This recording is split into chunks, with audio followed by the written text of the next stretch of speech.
उसके पास कुछ भी नहीं, कहीं से भी लाएगा पर बैलेंस डलवाए। 3 दिन से सोच रही मेरी घड़ी का सेल खराब हो गया। घड़ी का सेल काय को चिंता करे, मैं दूसरी ला दूंगा। दूसरे दिन तो 5000 की घड़ी ला के दे दी। सोचो, दिल लगाया एक साधारण से व्यक्ति से तो उसने खर्च उठाना चालू कर दिया, और दिल लगा लिया मेरे महादेव से तो पूरे परिवार की व्यवस्था उसने कर दी।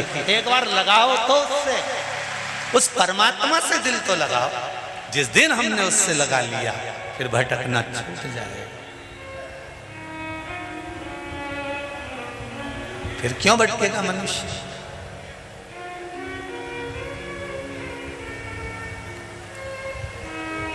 उसके सहारे हो जाए। भोलेनाथ दया करना, मैं तेरे भरोसे हूँ। मेरे बाबा दया करना, मैं तेरे भरोसे हूँ। जैसे प्रतिदिन अगर बेलपत्र खाओगे शंकर जी के मंदिर की तो मुख में जीवान छार छार हो जाती है। बोलो सही है कि गलत है? प्रतिदिन बेलपत्र खाओगे शंकर मंदिर की तो मुख में कई बार छाले भी पड़ जाते हैं। सत्य है कि गलत है? शिव महापुराण की कथा कहती है अति सर्वस्व वर्जते। आपको अगर बेलपत्र खाना है, हफ्ते में 2 खाओ, हफ्ते में 3 खाओ। मुंह में अगर छार छार हो रहा है, छाले पड़ रहे हैं, तो बेलपत्र को, शिवजी की चढ़ी हुई बेलपत्र को सुखाकर चूरा बनाकर इतनी सी चुटकी भर खा लिए, पानी पी लिया। लीवर गड़बड़ हो गया है, डायलिसिस चल रहा है, किडनी गड़बड़ हो गई है, डॉक्टर बोल रहा है कि डायलिसिस करवाना पड़ेगा, तो बेलपत्री के पीछे की जो डांट होती है,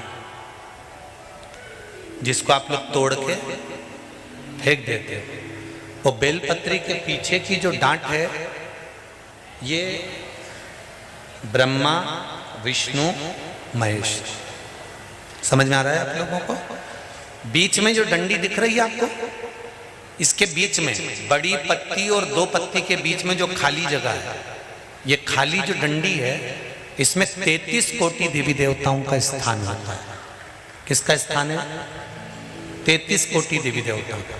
इसलिए बेलपत्र चढ़ाते समय बेलपत्र को इस जगह से पकड़कर समर्पित किया जाता है कि 33 कोटि देवी देवताओं का स्पर्श कर कर, ब्रह्मा विष्णु महेश का स्पर्श कर कर चढ़ाया जाता है। बेलपत्री के नीचे की जो डंडी होती है, ये 2 पत्ती से लेकर नीचे का जो भाग होता है, ये स्कंद पुराण कहती है, इसमें 64 योगनियां और मेरी माता पार्वती का संपूर्ण जितनी शक्तियां हैं, वो सारी शक्तियां इस डंडी के अंदर विराजमान होती हैं।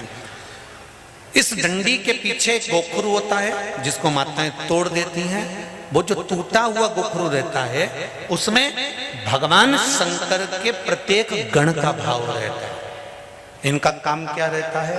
जब शरीर में किसी व्यक्ति के जीवन में जब दुख तकलीफ या रोग बढ़ता है, तो वो गोखरू जो नीचे का रहता है, वो टूटा हुआ गोखरू अशोक सुंदरी वाली जगह पर चढ़ाकर हफ्ते में 2 बार उसको चबा चबा कर अगर खा लिया जाए तो डायलिसिस की जरूरत नहीं पड़ती, डायलिसिस छूट जाता है, लीवर और किडनी काम करना प्रारंभ कर देते हैं। और अच्छे से सुन लेना, अभी की अभी घर जाकर शुगर की जांच करना।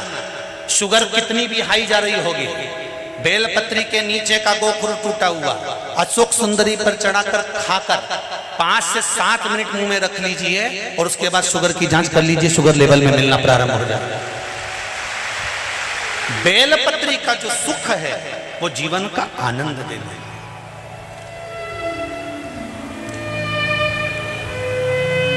साधारण नहीं है बेलपत्र।